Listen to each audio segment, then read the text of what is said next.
Hi, everyone. I'm back for another episode of Let's Talk About It with Francesca Faraci, a 2L in law school and a member of the UIC soccer team. Francesca, thank you so much for coming on the show today. Yes, of course. Thank you for having me. Let's just get started talking about your process going to law school. You played soccer at UF originally. What was the kind of leading up to you going to law school and why law school? Yeah, so I decided I want to go to law school because I want to help athletes have a voice. I feel like a lot of college, or specifically college athletes, but all athletes as well, don't really have a voice in today's day and age. And I felt that myself. So I decided let's go to law school so that I could represent them in the best way possible. If you understand the Constitution and the law, really helps with making the arguments. And you also had, like, your mom is a lawyer, correct? Right. So you had her example growing up. How has her example, like, shaped you, like, as you went through kind of your pre-law and now law school process? Yeah. So actually, both of my parents are lawyers. My mom and dad are lawyers. They met each other at John Marshall Law School, which is now UIC. So they met each other at the school that I went to in their 3L year, which I'm approaching. So that is kind of a really cool experience to tell people. Some of the security guards at the school like remember my parents and are like, you're their product. So it's like really funny. But yeah, just the idea of they kind of knew I always wanted to stay in sports after. At Florida, we had this really good event that was like involved women staying in sports after the game was over. They just told me the best way to advocate for people always is going to be to understand the law so that if you have to take it to the next step, you're able to yourself, and kind of trusting that you can represent athletes in a healthy way. So making sure that you don't have to hire like an outside counsel to do that. So another Yeah. No, yeah, because you can do it yourself. What? Like, it's hard, right? Like, are yeah, we one doing it'd be ourselves? hard. Like it's hard. That's amazing. So you kind of knew, like, going through your whole process that you wanted to go to law school. So you were like pre-law in a way. I feel like that's very intimidating for student athletes. I think a lot of us are kind of pushed into very few majors. We're not really taught to a lot about like life after school and after college athletics. What were you doing during your time as a undergrad to prepare yourself for life after college in that way? Yeah. So when you decide you want to go to law school, your major doesn't necessarily matter as much as like a medical degree, right? Even though I wasn't a political science major, I was a journalism major. Political science is like the track for law. The journalism major helped me a lot because it was writing and it was like something I could definitely do with athletics. Like you said, people in college sports are kind of pushed away from like pursuing majors for afterlife careers, which is also part of a problem. But like besides that, the idea of law school is really encouraging, I think, for athletes specifically. And you see a lot of them in law school. And a reason for that is because you don't have to take a specific major to make it there. You just got to take the LSAT as of right now and have good grades. So Yeah, that's amazing. So I want to hear more about how you ended up like working with the UIC soccer team to like be part of the team and do that. Because I remember, I think it was about now it's wow, 2 years ago or a year and a half ago, I was talking with one of my friends who actually played soccer at Cornell and she was going through the law school process. I really had nothing to do with it, but I was very intrigued in supporting her. And we talked so much of like, is that something that you can even do? And like so many of us were approaching our fifth year of eligibility and a lot of us were going to get post bachelor degrees, but not like the specific track, right? Like I feel like law school and med school are seen as like just like a different level of degree. Like you can't do them like at both times. So yeah. how did it work out with UIC that you considered that? Is that something they approached you for? I'm just so intrigued in like that process. Yeah, so I kind of ended soccer. I played 4 years at Florida, and then once that ended, I didn't quit. I just retired, right? I was a NERP. I was a retired athlete. But then I decided like I knew I was going to go to law school, and there was no question in my head that I was done with soccer, right? Because I was so like scarred from what happened at Florida, and it was a rough path. Normally at the end of the 4 years, like, whoa, you know? So then when I got to UIC, I just went through my first year of law school. In the second semester of my first year of law school, I started thinking about how I miss soccer and all this stuff. One of the coaches at UIC actually saw me play during the recruiting process since I'm from Chicago when he coached at a previous school. So he kind of knew who I was as an athlete. And then one of the coaches on the male side was my goalkeeper coach growing up. His name's Stan Anderson. He's great, but he kind of like recommended it to David, and then David, who's my head coach, looked into it. Yeah, we were just in communication from that point forward, and now he's got himself a about to be 24-year-old goalie, but hopefully it works well and we win a championship. No, I think that's so cool. Like, I feel like there's so many layers to that. One, it's just like you never know how things are going to go. Like, right? Uh-huh. Like, you, like, make a plan and you never really know for sure that you're gonna stick to that plan. And also that you don't have to stick to that plan. Like, I Ex love that you were like, "Okay, I'm done." You went through a lot at Florida and you're like, I think it's time to step away." Right? And then you had that time and you did the other things that you're passionate about. You had a life outside of sports and you're like, Mhm. "Wait, like, I really love this still." And you were open to changing the plan. You're not like, "Oh, now I'm in law school. I have to be serious." I think that's really cool and something that a lot of people can learn from you. I'm so interested to know, like, as being on the team, like you said, you joked, like, I'm about to be 24. What is that like being with 18, 19, 20-year-olds? Like, I feel like just as much as you want to help athletes, you're also kind of doing that day to day. That's something I've joked with some of my friends when we've come on the show.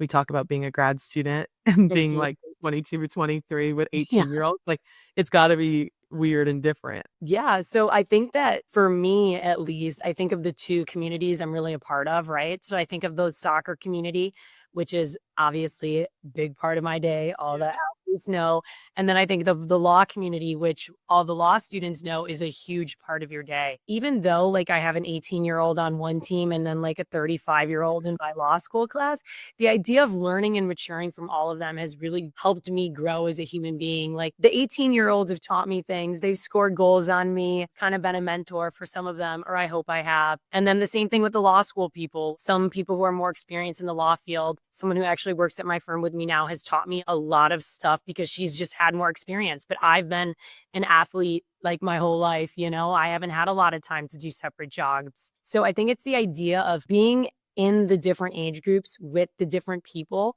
is difficult for sure, especially for a maturity standpoint from mine, right? Because I want to make sure I'm mature in the soccer environment, but also mature in the lawyer environment. Instead of like pointing fingers or saying someone needs to be a certain way, I kind of try and learn and adapt to people because I really like to say I try to be empathetic to others, you know? Even though it's very difficult for sure, doing that adjustment, it's really helped me grow as a person. There's so much fear and, like, intimidation, I feel like, around the law school process and how and everything that it takes to become a lawyer. What are some things that you think athletes who are considering doing both should think about, before they commit to that? Yeah, so I think that the number one thing that is the most important thing for athletes to think about is the fact that you did college sports. If you did college sports, you can do law school. And that's that. The discipline that's instilled in waking up every morning for a lift at 6 a.m., 5 days a week, sometimes 6 or 7, is a discipline that's instilled in them for the rest of their life. So, thus, you can wake up for class,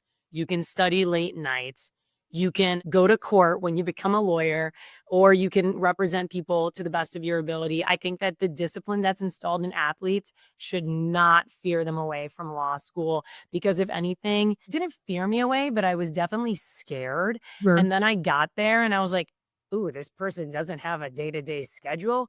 Ooh, they're not working out before class. Like, no shame on like the law school people, but sometimes discipline that's forcefully installed in the college athletic stage just prepares people for the rest of their lives. And it definitely prepares someone from law school. So there's no reason that anyone should be afraid to go to law school, especially if you were a college athlete. Wait, I love that you said that because I feel like I know you're just demystifying some of it and just just let's debunk these rumors that it's not possible, that it's impossible. Where do you think, like, some of these, like, things about law school come from? So, like, I was pre-med at Cornell, and everyone would be like, "Oh, you're pre-med. That's the hardest thing ever. You're gonna take this class, and you're gonna die, and this professor is gonna kill you. It's gonna be so hard." And then you get through it, and it is hard, but you walk out from it, and you're like, "Why are you guys saying this? Like, why are people doing this?" Like, I don't know, in your experience, like, why do people make law school so scary? And is it really that hard? That's a loaded question. It's very hard, the competitiveness of it. But yet again, I've been used to competitiveness my whole life. I'm used to things being competitive. It actually pushes me to work harder. And a lot of my friends, right? Like you collaborate, you have a study group, right? Just like you have like your passing group, like for practice, before practice every day, and your juggling group. And even though you're like kind of trying to like beat the other person out. Like, you're in a healthy competitive environment. If you view it that way, law school being positive is a choice, right? Competitiveness can be positive and it can help individuals grow. And another reason college athletes should not be afraid to go to law school is because we're forced to build healthy competitive relationships, right? Or in a sense, you should be, whether your coach supports it or not, you should be trying to root for the other goalie if they're playing, or you should be trying to root for your friend to get a really good grade on the exam. And if people are scared of the competitiveness as a college athlete, all you got to do is reframe that to, let's make this a positive competitiveness and help us succeed. I love that, the positive competitiveness idea. Like, I've never heard it bundled up like so well. We're gonna start using that on the show. I think that's awesome. So now I'm wondering for like the recruiting process. I know for you it was a little bit different where you had those connections. Do you have any thoughts on, I don't know, specific programs or I don't know if there's any kind of specific things around the sport and law school environment that student athletes who are trying to do both should consider? I don't know. Are some schools structured a different way or what? Yeah, so most schools are on a curve. I think from my understanding, most law schools are on a curve. So what that means, just I'm going to explain it on here just in case Please, people don't please. understand. So if I get a 99 on an exam, right? But everyone else in the class gets 100 on the exam, I'm failing the class because it's on a curve. So a certain amount of people have to fail and a certain amount of people have to get the C's, B's, and A's. And I think that the stricter the curve is, the more stressful law school can be. And I think I'm at a school with a very strict curve, and I was able to make it through while being a college athlete. So I think that I don't know, I don't think that that's a restriction, which I think people are very scared of, like a scenario like that. But I think that if you want to explore this resource, the most important thing is to talk to your coach, right? Your head coach, and make sure they're okay with it, because my head coach has been great with all of this. He's been so supportive of me being like a lawyer one day. So that's really important. And then two, make sure you talk to like the administratives in the law school, because it's not just about getting their approval, like, because travel days. Right. Sorry, I'm going to rant about this, but this No, is please. This is what we need to talk about. travel days. Okay. You're excused from class, right? In undergrad, you're excused. You can miss as many classes as you want for college sports. That is not how it works in my law school. I'm only allowed to miss the amount that normal students are allowed to miss. So I had to go to like the higher board and make sure that like if I needed those extra days, I could get that. So talking to the dean or the associate dean of the law school, kind of talking to the professors through all that stuff. I had one professor that really helped me with the process. So I would say talking to the people that have a voice in the athletic world and talking to people that have a voice in the school world, because unfortunately it doesn't look like the players have a voice very much right now in the college. Yeah, you d But we're yeah. trying to change that. So Yes, and that's why it's always so important, like, to have people like you that can inform the athletes on this, right? Like, it's hard to know, like, what you're able to do if you have no example of it, right? Or half the time when we're athletes or, like, just students in general, we don't even know that the dean exists or, like, where their office is. It's just kind of yeah. this mythical person who shows up at graduation and shakes your hand, right? So, Mhm. I think that's awesome advice for all of that. Another thing that I know is really big in just kind of the process of becoming a lawyer is internships. That Mhm. the actual, a part of the reason that it's so competitive year to year is because of the opportunity to get internships and eventually a job. And that is a huge thing that comes up in undergrad too, is just your ability to get an internship as an athlete because you have to be training or sometimes that's just your only time off the whole year. What are your recommendations for internships and just that whole process?